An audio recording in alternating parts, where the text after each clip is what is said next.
Vamos a empezar entonces, vamos a orar en esta mañana, dándole gracias al Señor que nos ha traído con bien y que podemos estar juntos en este día y presentarnos, ¿no?, una vez más delante del Señor para que el Señor nos hable y nos instruya por medio de su palabra, ¿sí? Así que oremos y comenzamos. Padre, queremos agradecerte, Señor, en esta mañana por tu misericordia, Señor, y por tu amor desplegado hacia cada uno de nosotros. Gracias, Padre, porque nos has traído con bien. Podemos estar reunidos una vez más, Señor, en este tu día santo en el cual venimos a honrar, reverenciar, alabar tu santo y bendito nombre, Señor. Y lo hacemos por los méritos de Cristo, porque sabemos que Él ha pagado cada uno de nuestros pecados y esa culpabilidad que había en nosotros, Señor, ha desaparecido por medio de esa obra de Cristo. Y hoy podemos estar tomados, Señor, de esa obra maravillosa a favor nuestro, cuando nuestros pecados salen a la luz, Señor, cuando nuestras vidas y nuestros corazones inquietos, Señor, pretenden salirse del camino. Ahí podemos poner y fijar nuestra mirada en Cristo una vez más, buscando arrepentimiento, Señor, y con la fe que has puesto en nosotros mantenernos en ese camino, Señor. Por eso te damos muchas gracias, porque si hoy podemos andar así, Señor, no es a causa de nosotros, sino porque tu misericordia es grande y tú la revelas día a día, Señor, en medio de tu pueblo. Padre, queremos rogarte por aquellos que están en camino, por aquellos también que no vemos en esta mañana, para que tú consueles sus corazones, Señor, y guíes también sus vidas. Te rogamos también por este tiempo, Señor, para que tu palabra sea expuesta y que los corazones, Señor, puedan ser aconsejados, Señor, y exhortados, y por qué no también confrontados, Señor, con tu misma palabra. Te damos muchas gracias en este tiempo, Señor. En el nombre de Cristo.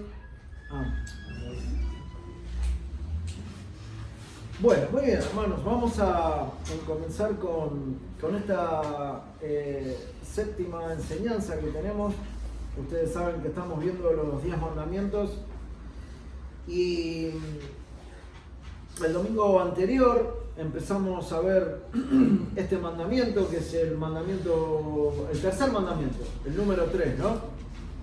Que lo encontramos ahí en el libro de Éxodo, en el versículo número 7, en donde la palabra del Señor dice: no tomarás el nombre de Jehová tu Dios en vano, porque no dará por inocente Jehová al que tomare su nombre en vano. Ese es el tercer mandamiento que venía directamente de la mano del Señor hacia el pueblo de Israel, pero que hoy también, como entendemos la ley moral vigente en este tiempo, el Señor pone de manifiesto en medio nuestro, ¿no? Para que nosotros también respetemos, guardemos y seamos consecuentes con la ley del Señor. El domingo anterior, esta es la segunda parte y entiendo que va a ser la última parte de este mandamiento. Luego, si Dios quiere, empezaremos el cuarto mandamiento, que trata sobre el día de reposo. Pero hoy vamos a terminar, si Dios permite, con este mandamiento. El domingo anterior nosotros empezamos a ver este mandamiento dado por el Señor y pudimos ver que a veces pecamos en el alcance, ¿no?, que tiene esta prohibición o este mandamiento, o lo que prohíbe este mandamiento, ¿no? Y pudimos detenernos el domingo pasado en varios puntos, específicamente en 5 puntos hasta ahora, en donde fallamos en el cumplimiento de este tercer mandamiento. Decíamos que este mandamiento muchas veces se ve en 1 o 2 conceptos, pero en realidad lo que estamos viendo es que abarca bastante más, ¿no? Yo no sé, hermanos, si ustedes han podido meditar en estos 5 puntos que vimos en esta semana, en estos primeros 5 puntos, pero si no es así, si no han podido meditar y recordar o ver quizás, bueno, la grabación, lo que vamos a hacer es por lo menos mencionarlos, ¿no? Una vez más, para poder seguir adelante a partir del sexto punto que tenemos por ver y cerrar así esta enseñanza de este mandamiento. Nosotros decíamos en la enseñanza anterior que de varias maneras tomamos el nombre del Señor en vano, ¿no? Primero, cuando hablamos a la ligera de Él o de manera irreverente. Esa era una forma de tomar el nombre del Señor en vano. Pero en segundo lugar también hacemos esto cuando profesamos el nombre de Dios, pero no vivimos consecuentemente a esa profesión de fe. O sea, decimos algo con nuestros labios, nombramos la palabra, la escritura, hasta doctrinas también, pero nuestra vida no es consecuente con lo que el Señor dice. Entonces ahí también tomamos el nombre del Señor en vano. En tercer lugar, consideramos tomar en vano su nombre cuando usamos el nombre de Dios como una permanente exclamación, ¿no? Cuando estábamos todo el tiempo exclamando Dios mío, Jesús mío, etcétera, etcétera. También cuando eso no es sentido, cuando no es algo que la lengua dice porque realmente está en el corazón, entonces estamos tomando el nombre de Dios en vano, lo estamos nombrando una y mil veces a la ligera, ¿no? En cuarto lugar, cuando lo adoramos con nuestros labios, pero no es así en nuestros corazones. No hay una unión entre lo que la boca dice y lo que el corazón siente o piensa, ¿no? Lo adoramos de labios, pero nuestro corazón está lejos, y eso muchas veces pasa en el mismo culto del Señor. Y en quinto lugar, para terminar, el domingo pasado dijimos que tomamos el nombre del Señor en vano cuando oramos al Señor, pero no creemos en Él. Cuando hacemos oraciones sin creer que Dios puede llevar adelante lo que le pedimos, o lo que anhelamos, o lo que buscamos, ¿no? Entonces, de esas 5 maneras, vimos la semana pasada que tomamos el nombre del Señor en vano. Y esto empieza a mostrar de manera más evidente y más amplia que este mandamiento no es solamente un simple juramento o un simple voto frente al Señor o una promesa, sino que abarca muchas más áreas, en las cuales, bueno, vemos que todo el tiempo estamos pecando, porque incurrimos en algunas de estas formas. Hoy, en el tiempo que tenemos, vamos a ver algunas situaciones restantes que pueden producir esto. Entonces, en sexto lugar, tomamos el nombre de Dios en vano cuando degradamos o reducimos, ¿no? O profanamos su palabra. ¿Qué sería profanar, no? La palabra profanar es una palabra que no utilizamos mucho en nuestro vocabulario, pero profanar es algo parecido a deshonrar, a corromper o a desprestigiar algo, ¿no? Entonces, cuando lo vemos así con ese significado, bueno, quizás entendemos un poco más fácil de lo que quiere decir la palabra profanar, ¿no? Ahora, ¿cuándo una persona incurre en esto?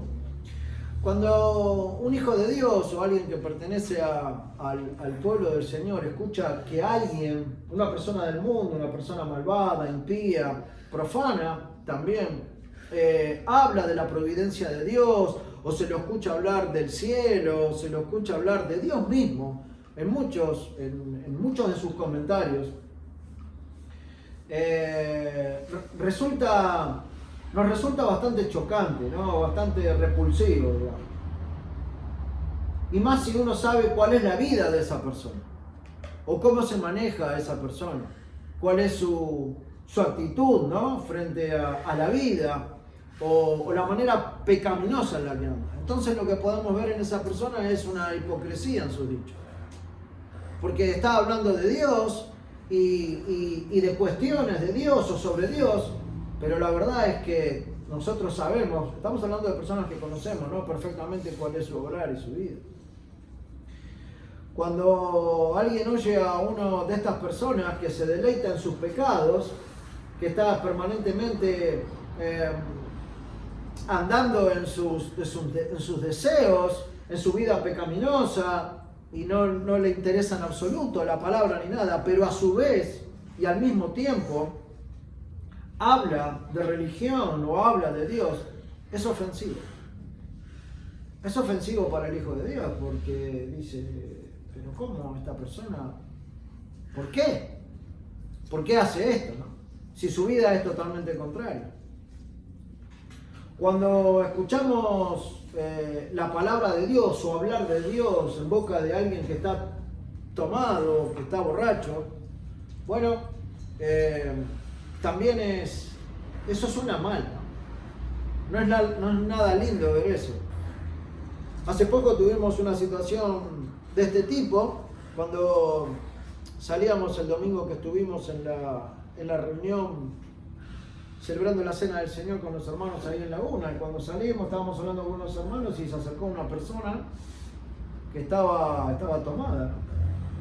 Y se puso a escuchar lo que nosotros estábamos hablando. Bueno, en un momento Javi tuvo la posibilidad de poder hablarle de Cristo. Y estábamos ahí escuchando, pero la verdad es que la persona estaba fuera de sí, ¿no? Pero hablaba de Dios y como podía trataba de decir algunas cosas, pero no sonaba nada bien, ¿no? No era compatible su vida con lo que decía. Fuera de que tenga una doctrina precisa o no ese es el punto, sino que con su vida no estaba mostrando el Dios que decía que creía, o que entendía, o que manifestaba. Entonces, es como una perla, ¿no? La palabra de Dios en la boca de los cerdos, cuando alguien ve algo así.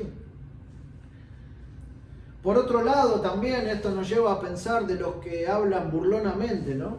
Aquellos que juegan con la Escritura, aquellos que no saben en realidad que están jugando con fuego, que cuando hablan de manera descortés con la Escritura, o hablan de la Escritura de una manera profana, como decíamos, bueno, degradando la palabra, haciéndola casi nada, están jugando con fuego porque están jugando con la palabra de Dios.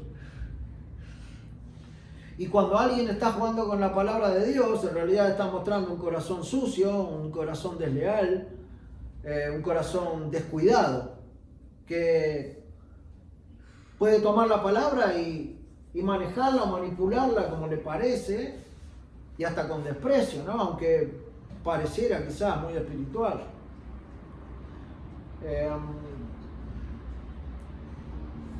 Hay muchas personas que hacen chistes con la palabra.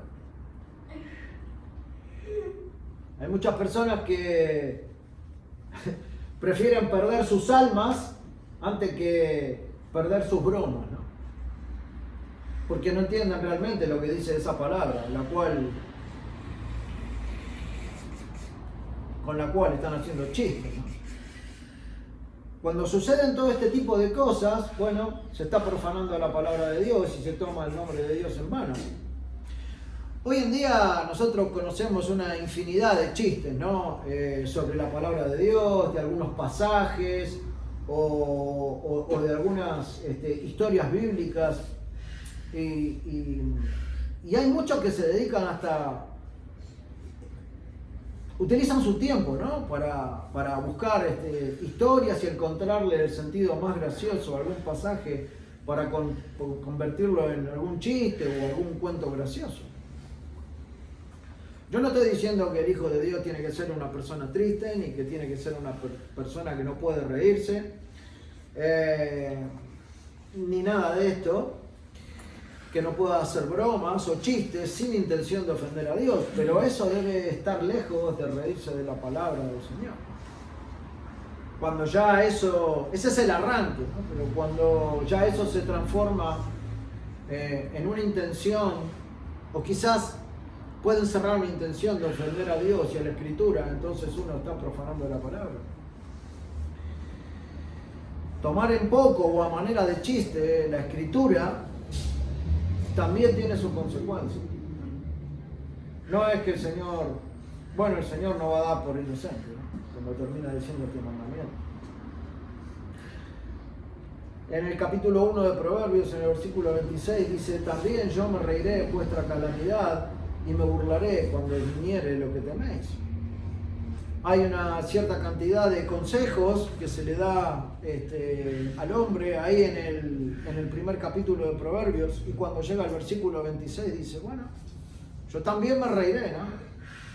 Si de lo que les pase, de lo que tengan que vivir, de la calamidad en la cual ustedes tengan que andar, y me voy a burlar cuando venga lo que ustedes temen. Y lo que temen es la sentencia del Señor frente a alguien que no considera la palabra o que la trata de manera desinteresada o profana, ¿no? También la palabra se degrada cuando se trata de argumentar con la escritura la defensa de cualquier pecado. Yo defiendo con la misma escritura mis pecados. Eso es degradar la palabra, esa es ponerla al nivel de un pecador, ¿no? Vamos a dar dos ejemplos rápidos para que se pueda entender esto. Si alguien le dice a alguien codicioso que la codicia es idolatría, que es algo que la palabra dice, esa persona, si se pregunta, o acaso nos pregunta, bueno, ¿acaso Dios no dijo 6 días trabajarás?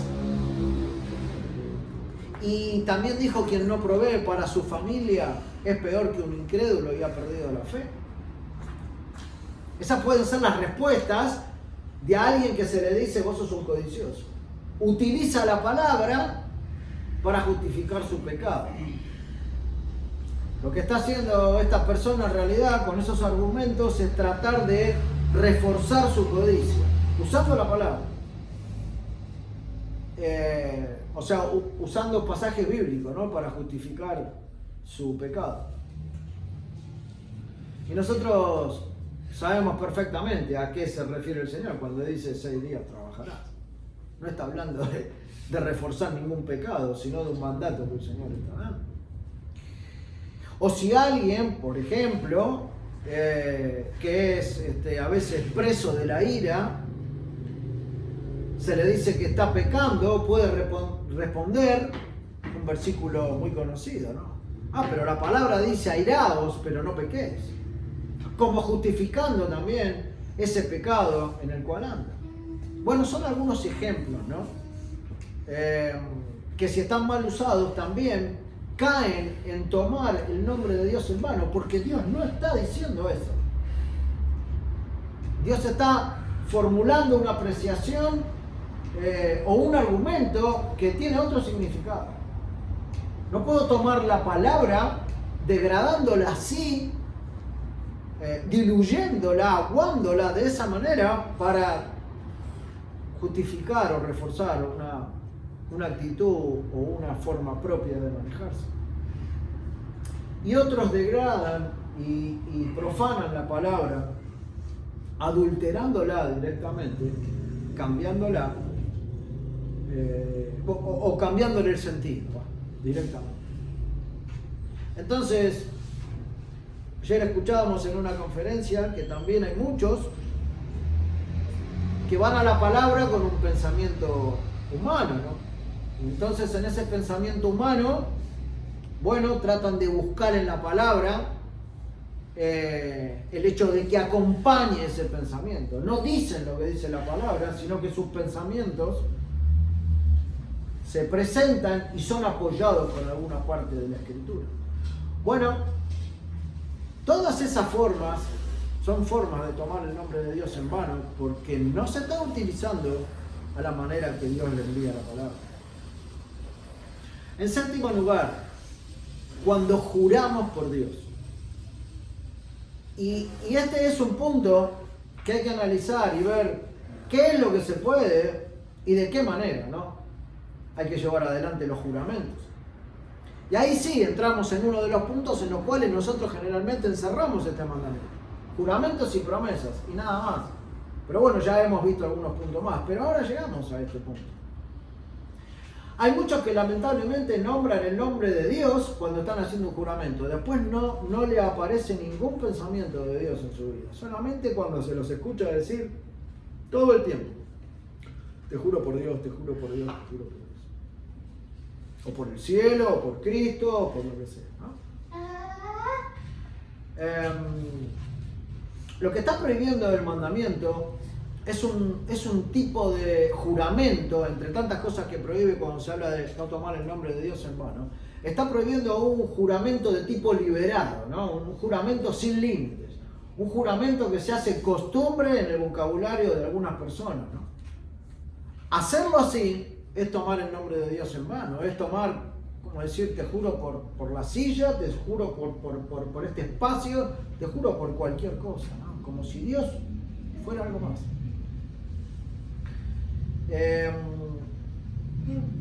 Es común escuchar como muchos también salpican sus conversaciones diarias con cantidad de estas cosas, ¿no? De juramentos por Dios. Todo el tiempo lo hacen. Y se excusan en que, si alguien le dice algo, ¿no? Se excusan en que esos juramentos, bueno, no son tan importantes, es algo más. Es una forma de hablar, es una forma de decir. Todo el mundo lo dice, ¿no? Bueno, no es tan grave, piensan algunos. Otros, en cambio, dicen que juran por la verdad.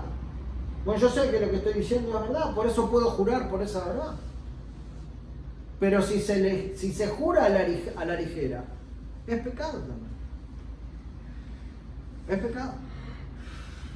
Cuando nosotros nos acostumbramos a jurar por cualquier cosa, se va a terminar jurando por más cosas de las que en realidad son verdaderas. O sea, eso se hace carne de tal manera que todo el tiempo se está jurando por un montón de cosas. Ya no tanto por las verdaderas, sino por todo tipo de cosas. Verdaderas o falsas, ¿no? Otros piensan también que si no sellan, digamos, sus palabras con un juramento, no es creíble lo que dicen, ¿no? O sea, están diciendo algo, están confesando algo con verdad, pero necesitan jurarlo por Dios. Como si el otro no le creyera lo que están diciendo. Y también hay otros que lo tienen, bueno, como decíamos, por costumbre, ¿no?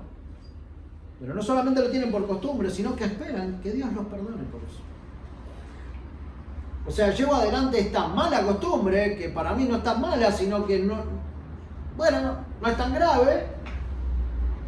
Y también espero que Dios me perdone por eso.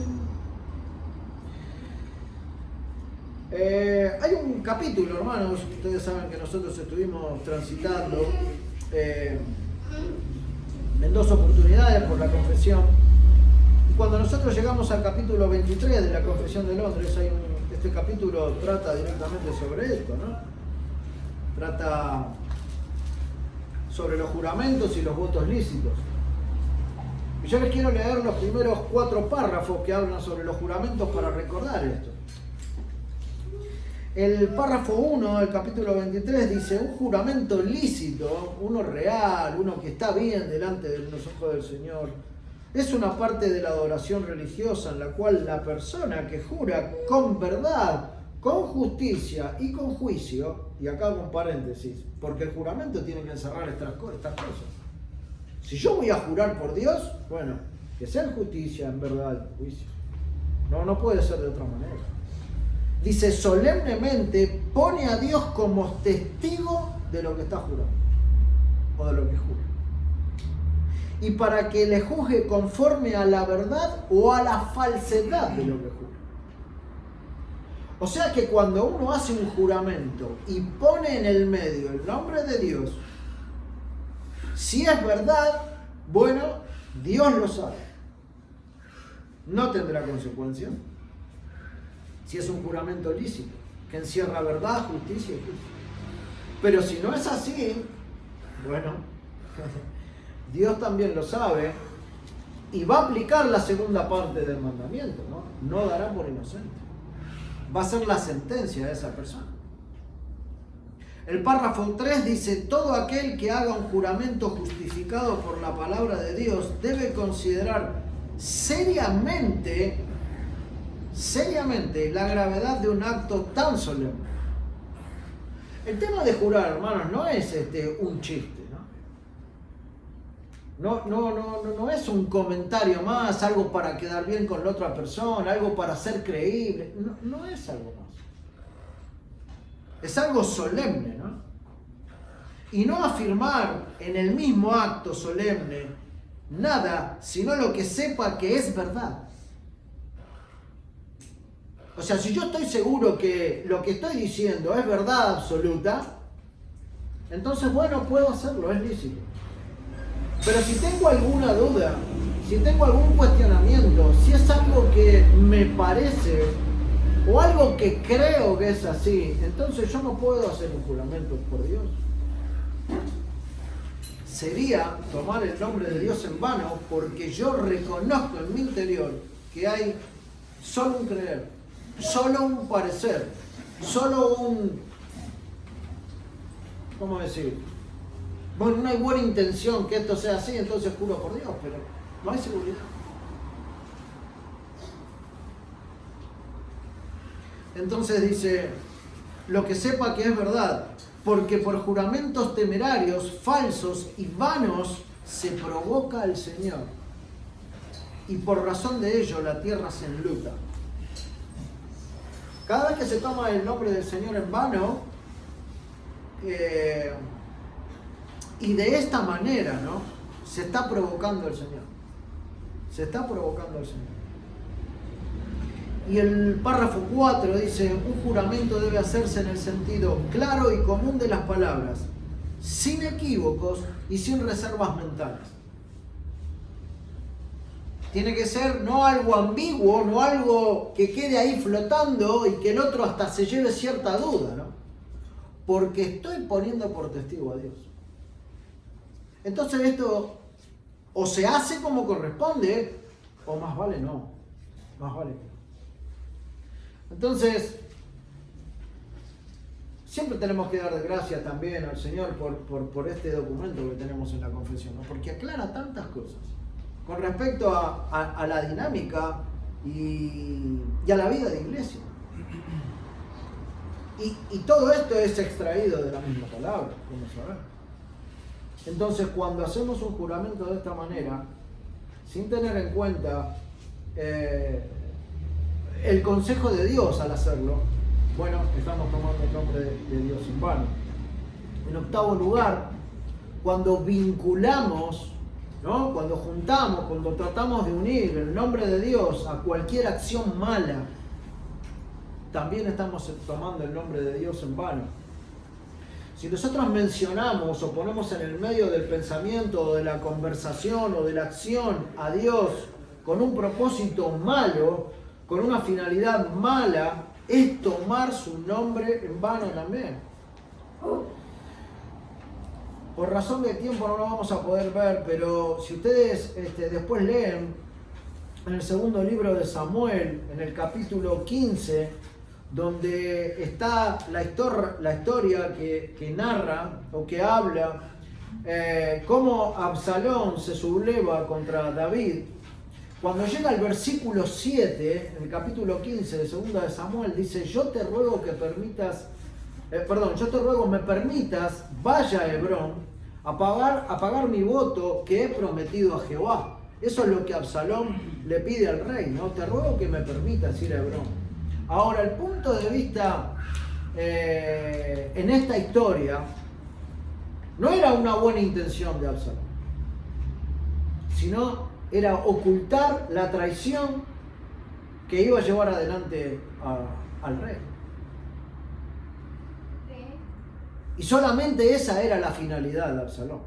La finalidad no era permitirme ir a Hebrón para honrarte, para hacer algo bien para el reino, para vos, sino para llenarse él de súbditos y que después lo reconozca. Porque cuando llega al versículo 10 de esa historia, dice, cuando oigáis el sonido de la trompeta, diréis, Absalón reina en Hebrón. Entonces la finalidad de Absalón no era pagar el voto a Jehová, sino era ir en contra del rey. Nosotros vemos en ese ejemplo, que es un ejemplo entre tantos, cómo cualquier acción mala, maligna, utilizando el nombre de Dios, es también tomar el nombre de Dios en vano. Porque nosotros sabemos que nada malo proviene de Dios. Nada malo ni pecaminoso, ni un ápice de pensamiento maligno proviene de Dios. Esto proviene de los hombres, lo sabemos, ¿no? Nosotros somos los que ensuciamos su nombre con una finalidad pecaminosa. Y este tipo de formas de tomar el nombre del Señor en vano es algo ofensivo para el Señor. Y es ofensivo en gran manera. Porque es hacer la obra del diablo y designarla en el nombre de Dios. Es ofensivo. Entonces hay que tener también cuidado. Hay que ver cuál es la motivación de nuestro corazón. Si no hay algo más pecaminoso y que como uno pretende espiritualizarlo, coloca el nombre de Dios en el medio, pero en realidad mi finalidad no tiene nada que ver con la palabra. Con ninguna buena intención de la palabra para conmigo, sino mi finalidad pecaminosa. Entonces también estamos usando el nombre de Dios en vano. En noveno lugar, cuando utilizamos nuestra lengua de cualquier manera que deshonra el nombre del Señor,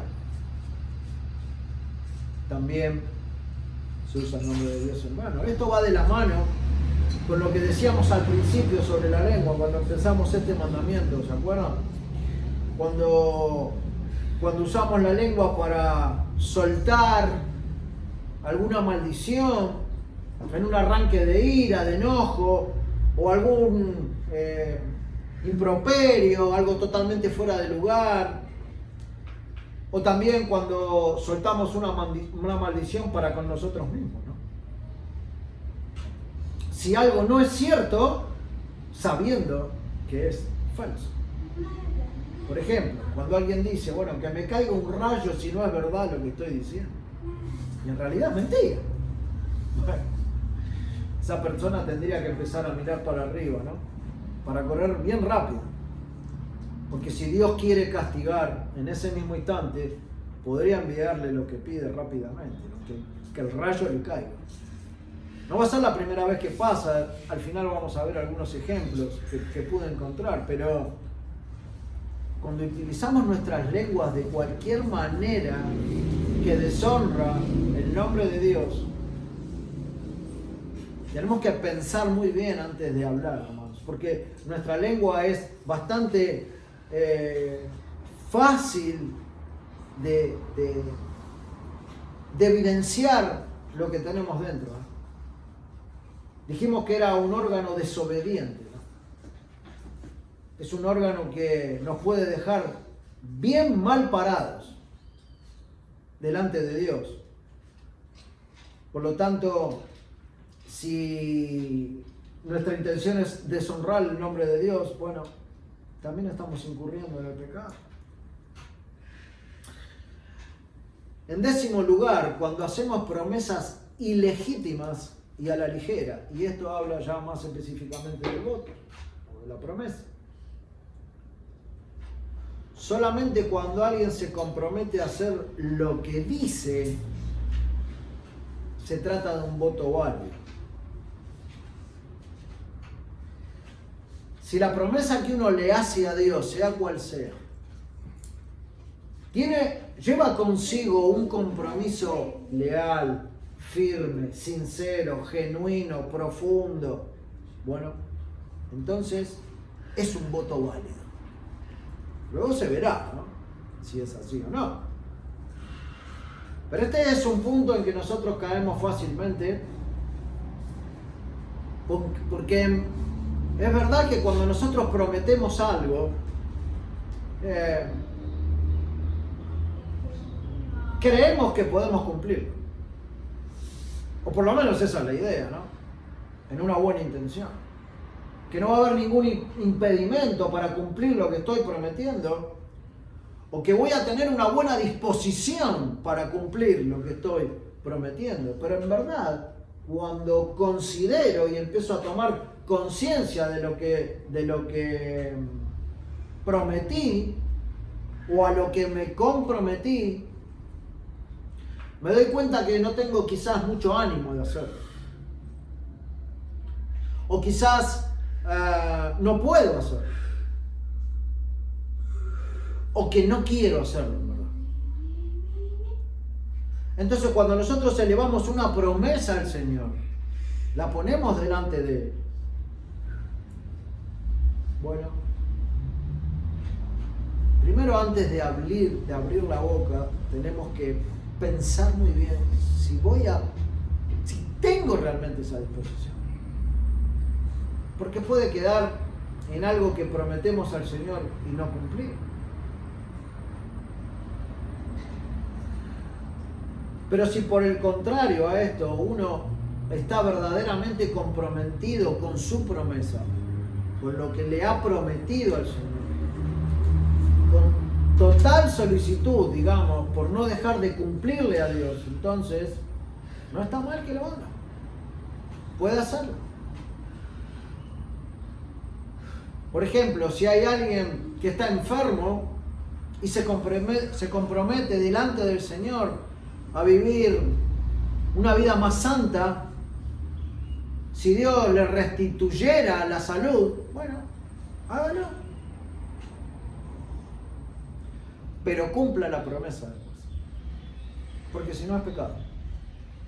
No se transforma en pecado la promesa hasta cuando se deja de cumplir esa promesa. Cuando se deja de cumplir o cuando no se cumple, entonces se transforma en pecado, porque lo que he prometido a Dios no lo cumplo, no lo llevo adelante. En el Salmo 66, a mitad del versículo 13 y 14, dice: te pagaré mis votos que pronunciaron mis labios y habló mi boca cuando estaba angustiado. El salmista dice: bueno, voy a cumplir lo que te prometí en el momento de angustia. Generalmente las promesas a Dios se hacen en los momentos de angustia, generalmente. Unas promesas que no, pero bueno, cuando estamos angustiados: Señor, si me quitas esto, si me ayudas, te prometo. ¿No? Bueno, cuidémonos de cumplir esas cosas, porque si no, estamos tomando el nombre de Dios en vano. En el tiempo antiguo había monjes que hacían voto de pobreza, ¿no? O voto de clausura, y se internaban en los monasterios. Estamos estudiando todas esas cosas. Nosotros sabemos que Dios no pide tales cosas. El sacrificio de Cristo es suficiente, preciso, puntual, único, y sobrepasa todo tipo de ocurrencia humana para quedar bien con Dios. No es necesario prometer esas cosas. Un celibato o ese tipo de cosas, no es necesario. Bueno, esto era bastante común en el tiempo medieval y en el tiempo de la Reforma también. Pero ¿qué nos dice el párrafo 5 de la Confesión de Londres en el capítulo 23? Dice: un voto que no ha de hacerse a ninguna criatura, sino solo a Dios. Lo pone entre paréntesis. Ha de hacerse y cumplirse con todo cuidado piadoso y fidelidad. Todo cuidado piadoso y fidelidad. Esa es la intención que tiene que encerrar una promesa. Si yo, cuando voy a prometerle algo a Dios, no encierra cuidado y fidelidad, una intención firme en que esto va a ser así, entonces es preferible callar.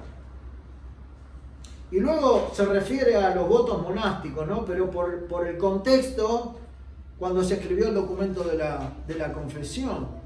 Pero los votos monásticos, papistas, de celibato perpetuo, pretendida pobreza y obediencia a las reglas eclesiásticas, distan tanto, o sea, están tan lejos de ser grados de perfección superior, que son más bien trampas supersticiosas y pecaminosas en las que ningún cristiano debe enredarse.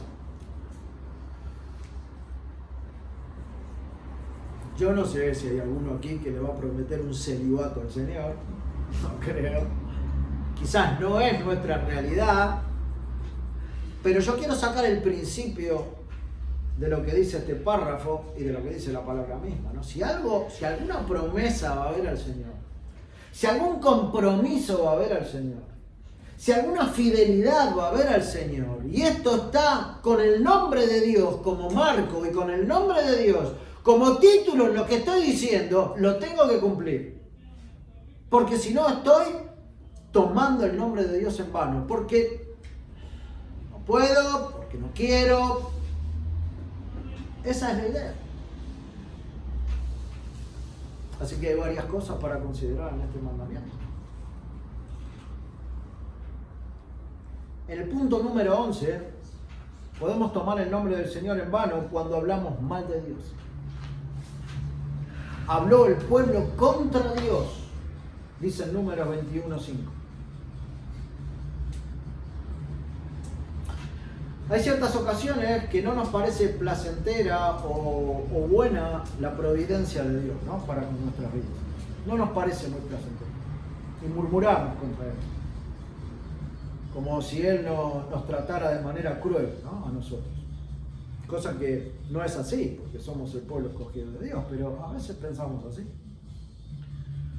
Y no nos damos cuenta que la murmuración es una acusación contra la justicia y contra la soberana voluntad del Señor. No nos damos cuenta. En ese momento no vienen esos pensamientos a la cabeza. No están por sobre mi murmuración, ¿no? Para callar y cerrar mi boca. No solemos verlo así. La queja constante sobre todo tema y situación en nuestras vidas es ir en contra del designio de Dios. Porque no estoy viendo que el Señor está provocando eso para tratar conmigo. Ya esto lo sabemos, lo hemos repetido innumerables veces. Esto es tan importante de que nosotros podamos comprender, hermanos. Porque verlo claramente así va a hacer que dejemos de quejarnos tanto por una cantidad impresionante de cosas con la cual siempre estamos disconformes. Eso es hablar mal de Dios. Porque no estoy soportando su voluntad, no estoy queriendo su designio, no estoy aceptando. Y esa murmuración la solemos hacer quizás no contra Dios mismo, pero sí contra lo que viene de Dios para con nosotros, ¿no? O lo que viene a nosotros. Entonces, si lo que viene a nosotros no nos gusta, entonces lo estamos haciendo contra Dios. Porque quien rige todas las cosas es Dios mismo. Es así de sencillo. No podemos tomar la soberana voluntad de Dios para lo que me conviene y lo que me sirve y lo que me gusta, pero para lo que no, no, si es así no.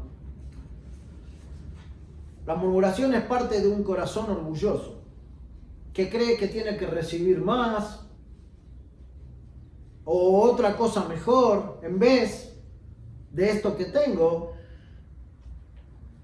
O también tener como base una raíz de amargura grande, ¿no? Y de descontento. Que en definitiva es un reproche contra Dios.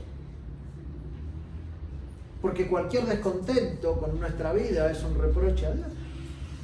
Es decir, bueno, no, yo no. O sea, lo haría mejor, ¿no? Quisiera otra cosa.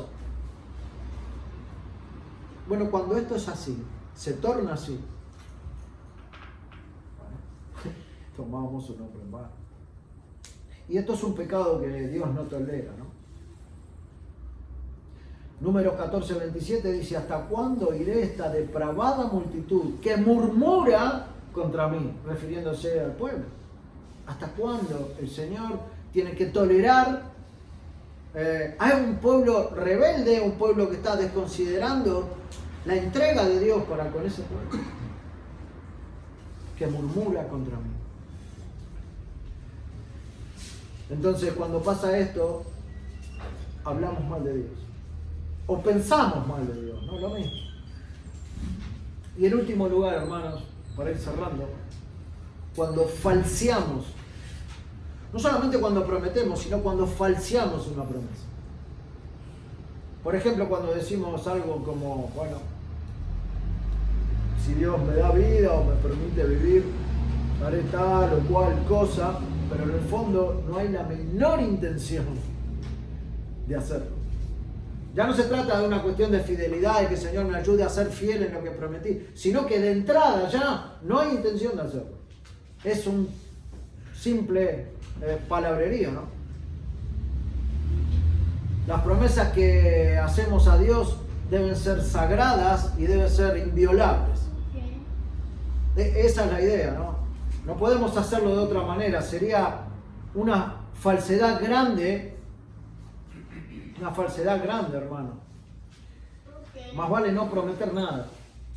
Más vale callar. Si hacemos una promesa y nosotros dentro de la promesa mencionamos el nombre de Dios, en esa promesa, sin tener la intención de cumplirla, pasan dos cosas.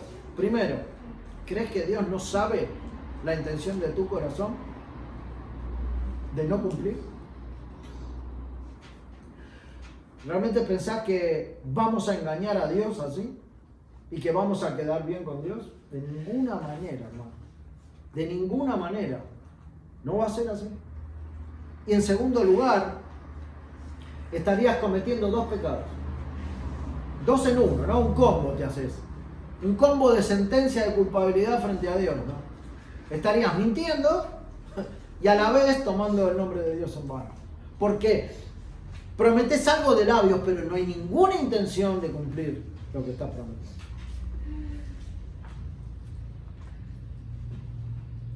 Tenemos que orar, hermano, para que esta mala intención o esta postura frente a esa manera de hacer promesas esté bien lejos del pueblo de Dios. Esto tiene que estar bien lejos de nosotros, ¿no? De aquel que se considera cristiano, ¿no? De aquel que se considera un hijo de Dios Altísimo. No hagamos de esta manera. No tenemos que hacer así. Esto es como un compromiso mentiroso delante del rostro del Señor.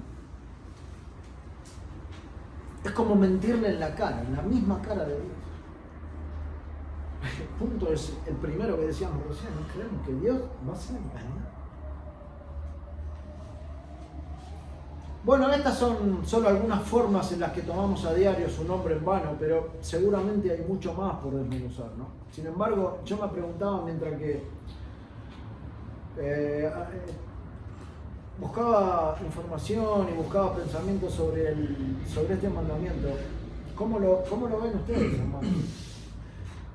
¿Cómo lo ven? Hemos transitado por 12 puntos que pueden ser 100 más o 1000 más. Yo no sé cómo lo estás viendo. Lo que quiero decir, podemos ver claramente el alcance de este mandamiento. Yo no sé si puedo ser lo suficientemente claro, aunque sé que no se trata de las diferentes maneras que uno puede presentar, ¿no? El mensaje o la enseñanza o la elocuencia que uno pueda tener, no se trata de eso. Pero realmente espero que puedas meditar en tu vida.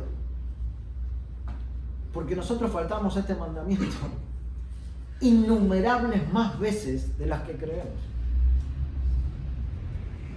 Y si bien estamos escondidos en Cristo, eso no nos da la justificación para decir, bueno, no puedo con esto, entonces lo dejo pasar, lo sigo incumpliendo y no hay problema. No es así. Entonces tenemos que confiar en la obra del Espíritu que trate con nuestros corazones y nos lleve a toda verdad. Pero necesariamente tenemos que meditar en estas verdades, hermanos, para nuestro bien espiritual. Esa ley de Dios que un día nos llevó a Cristo nos muestra por la innumerable cantidad de transgresiones en las cuales nosotros estamos y andamos todo el santo día que tenemos en esta vida. Nosotros creemos que tenemos 4, 5, 10, 12 pecados que podemos enumerar por las noches, cuando no consideramos para nada hasta dónde es el alcance del mandato del Señor. Cuando el alcance se hace, cuando es más grande el terreno por el cual el mandamiento se da, entonces hay mucho más pecado. El tema es que nosotros tenemos que meditar.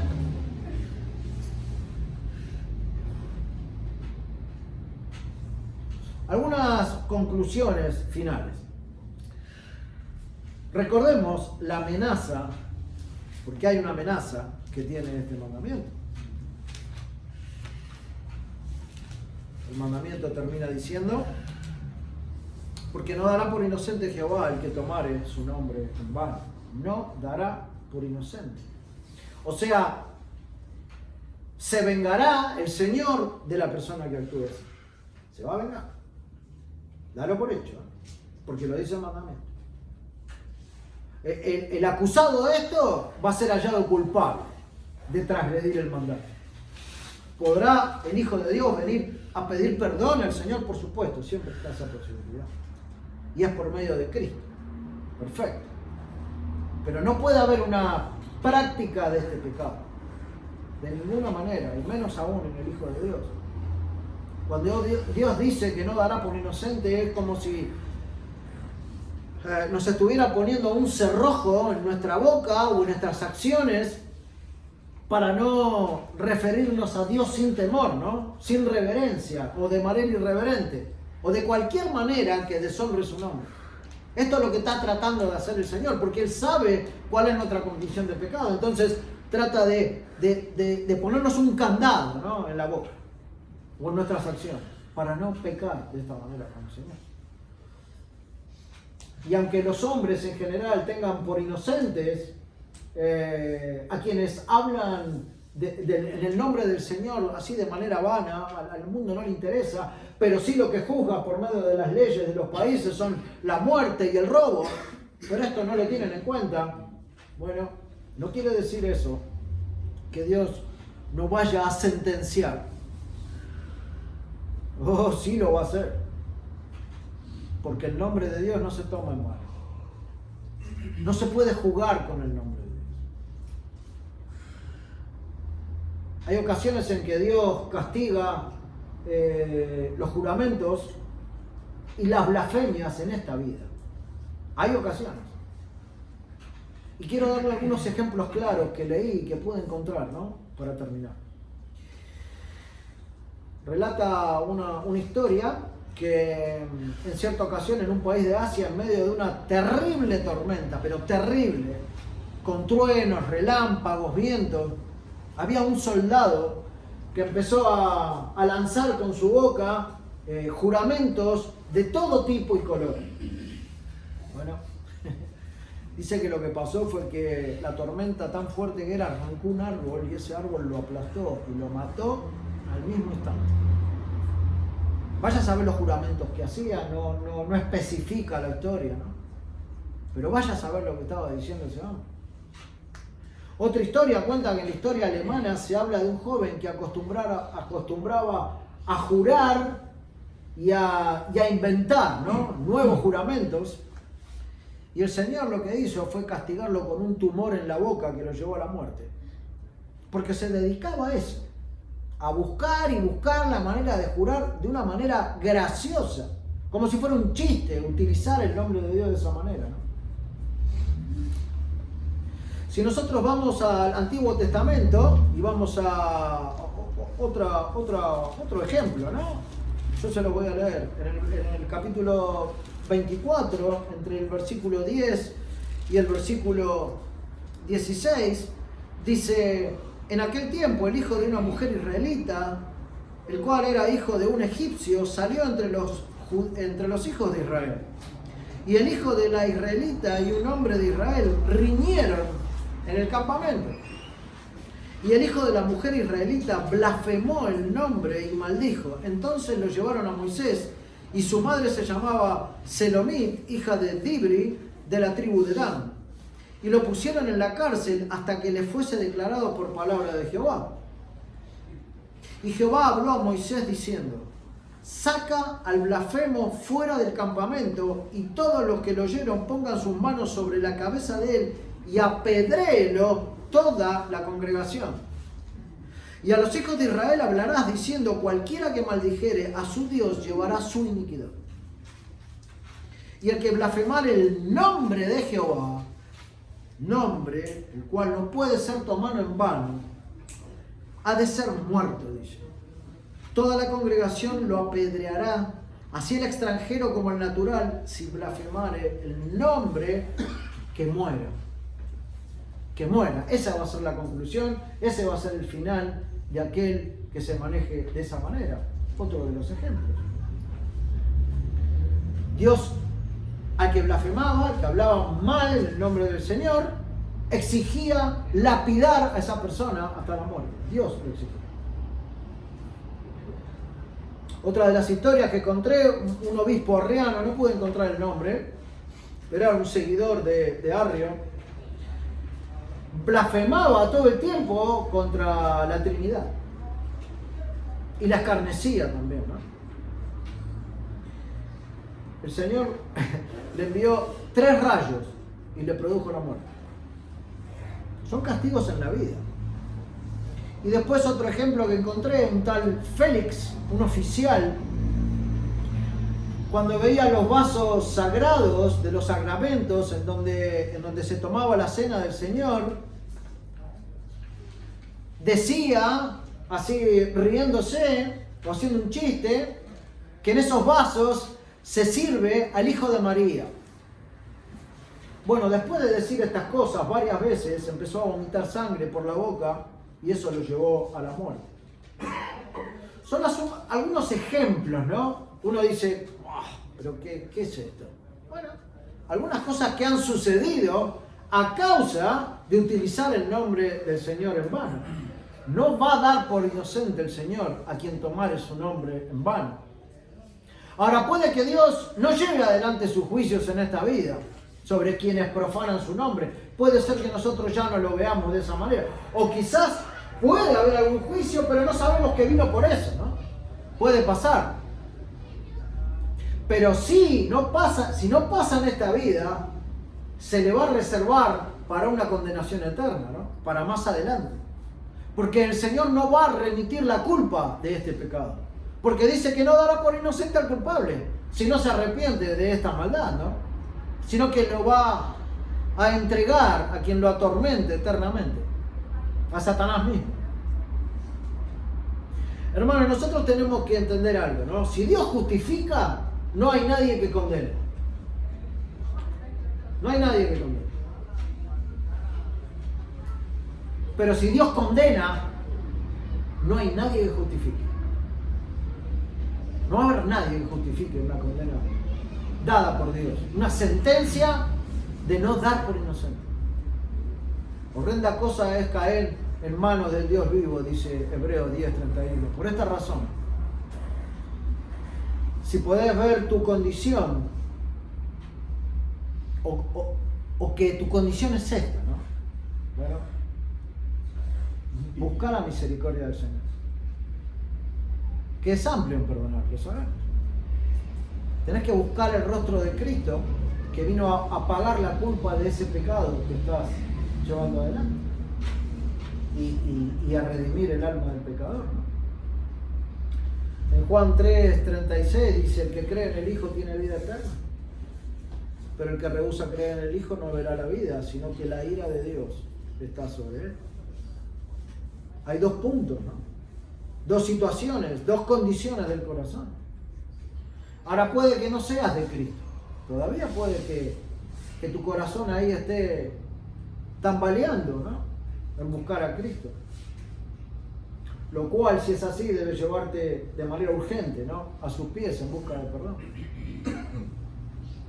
En busca de perdón y arrepentimiento, ¿no? Para no ser condenado con el mundo porque dalo por seguro que si no te arrepentís, ese va a ser el final.